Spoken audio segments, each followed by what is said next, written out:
నమస్తే, welcome to our channel. నేను సౌజన్య. రాబోయేటువంటి లోక్సభ ఎన్నికల్లో ఆంధ్రప్రదేశ్లో బీఆర్ఎస్ పోటీ చేయకూడదు అని నిర్ణయం తీసుకున్నట్లుగా మనకి వార్తలు వినిపిస్తున్నాయి. ఇందులో వాస్తవం ఎంత ఉంది ఏంటి? నిజంగానే బీఆర్ఎస్ పోటీ చేయట్లేదా ఏంటి? ఈ అంశానికి సంబంధించి మనతో మాట్లాడడానికి, వారి విశ్లేషణలు మనతో పంచుకోవడానికి ఈరోజు మనతో పాటు ఉన్నారు సీనియర్ జర్నలిస్ట్ డివిఎస్ గారు ఉన్నారు. వారితో మాట్లాడదాం. నమస్తే అండి. నమస్తే అమ్మ. ఇక్కడ ఎంత అగ్రెసివ్గా వెళ్ళిందో లాస్ట్ టైం జరిగినటువంటి ఎన్నికల్లో తెలంగాణలో మనం చూసాం బీఆర్ఎస్. సో కానీ ఏపీ ఎన్నికల్లో మాత్రం బీఆర్ఎస్ పోటీ చేయకూడదు అన్నట్లుగా నిర్ణయం తీసుకుంది అన్నట్లుగా వార్తలు వినిపిస్తూ ఉన్నాయి. అలాగే టీడీపీతో కూడా రాజీకి ట్రై చేస్తోంది, రాజీ చేసుకోబోతోందా అనేటువంటి కూడా వార్తలు వినిపిస్తున్నాయి. అనుమానాలు కూడా చాలామంది వ్యక్తం చేస్తున్నారు. బీఆర్ఎస్ టీడీపీతో రాజీ పడుతోంది అన్నట్టుగా. ఈ వార్తలు ఎంతవరకు వాస్తవం ఉంది? అంటే ఖచ్చితంగా బీఆర్ఎస్ ఇప్పుడు కామ్ డౌన్ అవుతుందా రాబోయేటువంటి ఎన్నికల్లో ఆంధ్రప్రదేశ్లో? ఏమంటారు?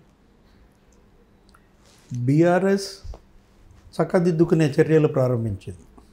చక్కదిద్దుకునేది నమ్మచ్చా కేసీఆర్ ఈ విషయంలో? చక్కదిద్దుకుంటున్నారు. చక్కదిద్దుకోకపోతే మరి మనుగడ కష్టం, బతుకు కష్టం.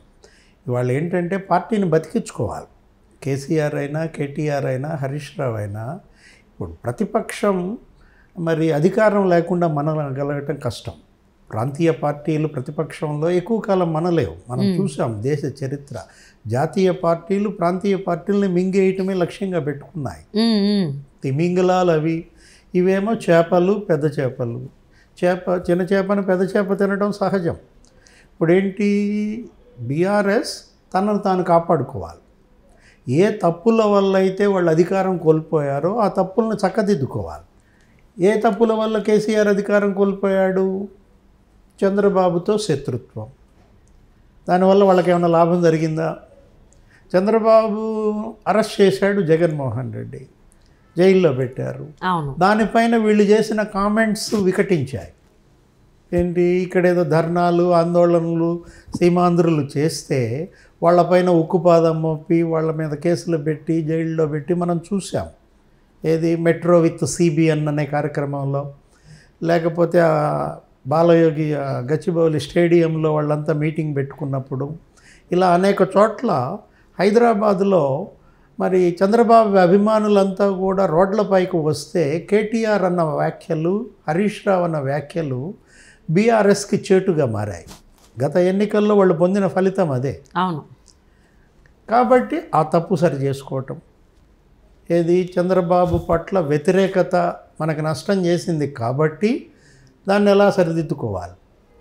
తెలుగుదేశంతో సఖ్యత, చంద్రబాబుతో సఖ్యత. నెక్స్ట్ మరో అంశం, జగన్మోహన్ రెడ్డితో స్నేహం వాళ్ళని ఎలా పతనం చేసింది. ఇది ముఖ్యం.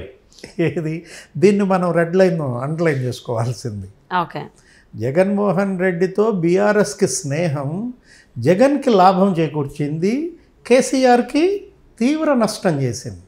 ఎందుకని? చంద్రబాబు అభిమానులు కంటుపెట్టుకోవటం, తెలుగుదేశం వాళ్ళంతా బీఆర్ఎస్కి యాంటీగా మారడం. అంటే జగన్ వల్ల కేసీఆర్కి లాభం కన్నా కూడా ఎంత నష్టం జరిగిందో మొన్న ఫలితాలే మనం చూసాం. అవును. జగన్మోహన్ రెడ్డికి లాభం ఎలా జరిగింది కేసీఆర్ వల్ల? కేసీఆర్ లేకపోతే లాస్ట్ ఎలక్షన్లో ఆయన గెలిచేవాడు కాదు.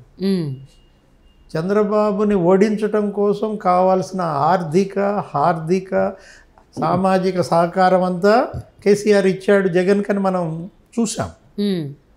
టోటల్గా టైట్ చేయటం హైదరాబాద్లో తెలుగుదేశం నాయకులందరినీ, వైసీపీ వాళ్ళని వదిలేయటం జగన్కి అంతా అనుకూలించిందో మనం 2019 ఎన్నికలు చూసాం. జగన్కి కలిగిన బెనిఫిట్ అది. పాపం జగన్ని చాలా గౌరవంగా చూశారు బీఆర్ఎస్ వాళ్ళు. కాళేశ్వరం దానికి శంకుస్థాపనప్పుడు, భూమి పూజప్పుడు కూడా జగన్మోహన్ రెడ్డిని పిలిచారు. మరి జగన్ లెగ్ మహిమ ఏమో కానీ ఏం జరిగింది? కాళేశ్వరం కుంగింది. ఏది, మేడిగడ్డ పిల్లరు బెసికింది, అన్నారం బొంగబడింది. అరే నాయన, ఏ లెగ్ అయితే కాళేశ్వరంలో పడిందో ఆ లెగ్ మహిమ అనుకునే పరిస్థితి. జగన్మోహన్ రెడ్డితో స్నేహం వాళ్ళకి తెచ్చిన ప్రమాదాలు ఇంత ఎక్కువ ఉన్నాయి. దీంతో వాళ్ళు చక్కదిద్దుకునే చర్యలు. జగన్కి, అయ్యా నీ సంగతి నువ్వు చూసుకో, మా సంగతి మేము చూసుకుంటాం. కాబట్టి జాతీయ పార్టీగా బీఆర్ఎస్ తీవ్రంగా నష్టపోయింది. మళ్ళా ప్రాంతీయ పార్టీగా మారదాం. ఏది మహారాష్ట్ర, కర్ణాటక, ఆంధ్రప్రదేశ్ ఇవన్నీ వదిలేద్దాం, ముందు తెలంగాణ బాగు చేసుకుందాం అనే ఒక అవగాహనకి వచ్చారు. గత ఎన్నికలకు ముందు కేసీఆర్ ఎలా ఉన్నాడు?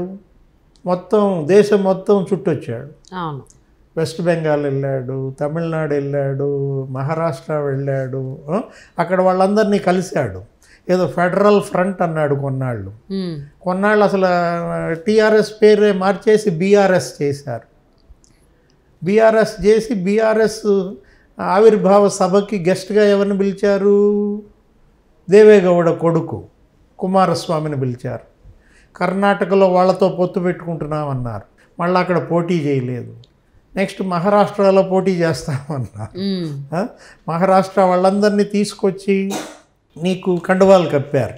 అదొక ఎపిసోడ్, ఒక షో నడిచింది. ప్రజలకి ఎలా మారింది? తెలంగాణ ఉనికినే వీళ్ళు కోల్పోయారు.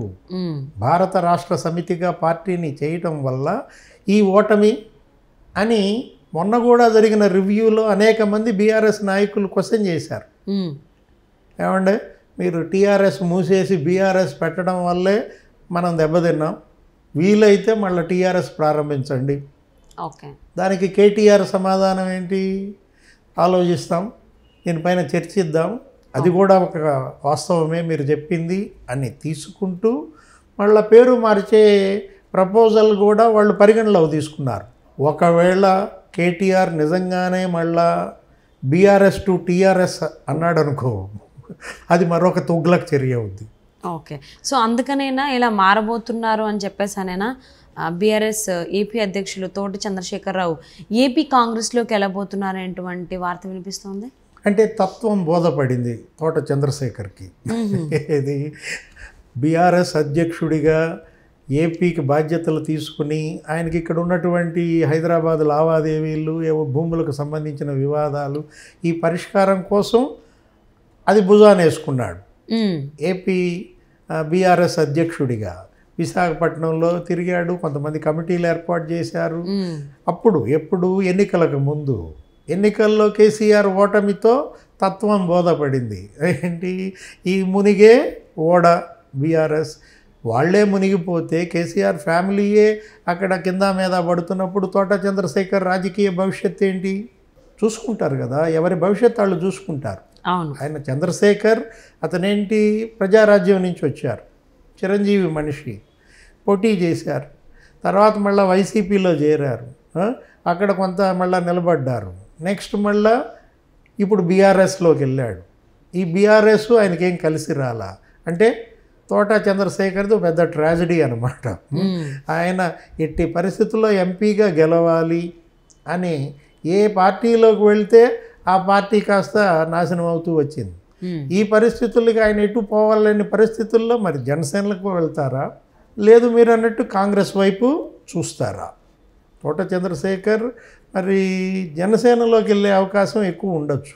ఎందుకంటే తెలుగుదేశం జనసేన అలయన్స్ వెళ్తున్నారు కాబట్టి ఇవాళ అక్కడ ఒక ప్రభంజనంగా అది మారుతోంది. కాబట్టి జగన్మోహన్ రెడ్డి ఓటమి, ఆయన మార్పులు చేర్పులు, ఎమ్మెల్యేలు షఫలింగు అదంతా చూసిన పరిస్థితుల్లో గెలిచే వైపు వెళ్ళటం ఉత్తమం అనుకుంటే తోట చంద్రశేఖర్ జనసేనలో చేరొచ్చు, రేపటి ఎన్నికల్లో పోటీ చేయొచ్చు. మనం చూసాం అనేక మంది జనసేనలో కూడా వెళ్తున్నారు. బాలశౌరి కూడా వెళ్ళాడు, అక్కడ ఆయన కూడా ఒక క్యాండిడేట్గా అవుతున్నాడు. అట్లా కాకినాడ నుంచి మరొకళ్ళు ఇలా వెళ్తున్నప్పుడు రేపొద్దున జనసేనకు ఒక ఎంపీ క్యాండిడేట్గా ఉపయోగపడే అవకాశం ఉంది. చంద్రశేఖర్ వెళ్తే కాంగ్రెస్లోకి వెళ్ళారనుకోండి షర్మిల వైపు, అది మళ్ళా ఇంకొక 5 ఏళ్ళు ఆగాల్సి వస్తుంది. ఇప్పటికిప్పుడు ఈ 10 రోజుల్లో 20 రోజుల్లో కాంగ్రెస్ గెలిచే సీట్లు ఏమి ఉండవు. ముందు కాంగ్రెస్ బలపడాలి, కాంగ్రెస్ అక్కడ వేళ్ళూనుకోవాలి. ఇప్పుడున్న 2%, 3% ఓటు నుంచి రేపటి ఎన్నికల్లో కనీసం 10% ఓటన్నా తెచ్చుకుంటే నెక్స్ట్ ఎలక్షన్కి కాంగ్రెస్ జగన్ పార్టీని మింగేసి అప్పుడు ఏదైనా అవకాశం ఉంటుంది. కానీ ఇప్పటి వరకు కూడా బీఆర్ఎస్ వైసీపీ ఒకటే, బీ టీమే సంబంధించిన పార్టీలే అని అనుకున్నాం. కానీ ఇప్పుడున్నటువంటి పరిస్థితుల్లో బీఆర్ఎస్ ఏమో టీడీపీతో రాజీకి వస్తోంది, రాజీ కోసం ప్రయత్నిస్తోంది అనేటువంటి వార్తలు వినిపిస్తున్నాయి. ఇది నమ్మశక్యంగా లేకపోయినా నమ్మాలి అని కొంతమంది అంటున్నారు. మీరేమంటారు? ఏ పార్టీ అయినా ముందు మనగడ సాగాలి.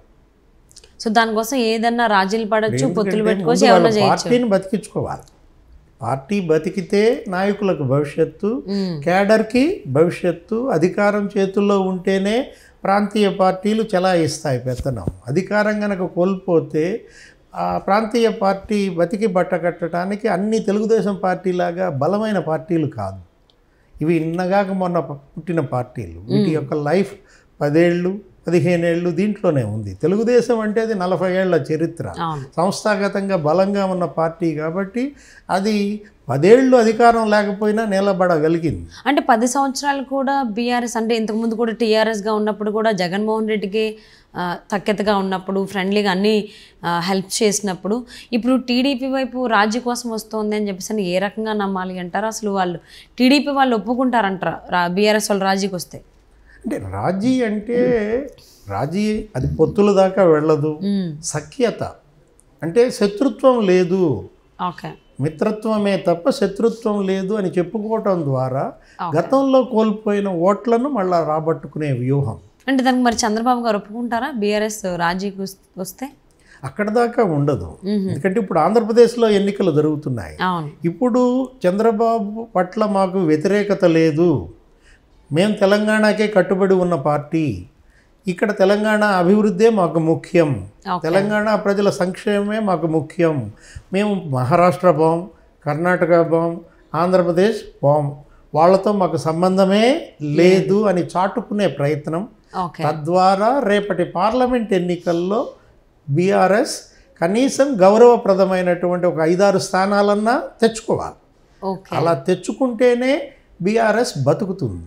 అలా కాకుండా తెలుగుదేశం మొన్న ఎన్నికల్లో ఏపీలో ఎలా అయితే 3 స్థానాలకే పరిమితమైందో అలాగే రేపటి పార్లమెంట్ ఎన్నికల్లో బీఆర్ఎస్ కూడా 2-3 స్థానాలకే పరిమితం అయితే బీఆర్ఎస్ బతకదు.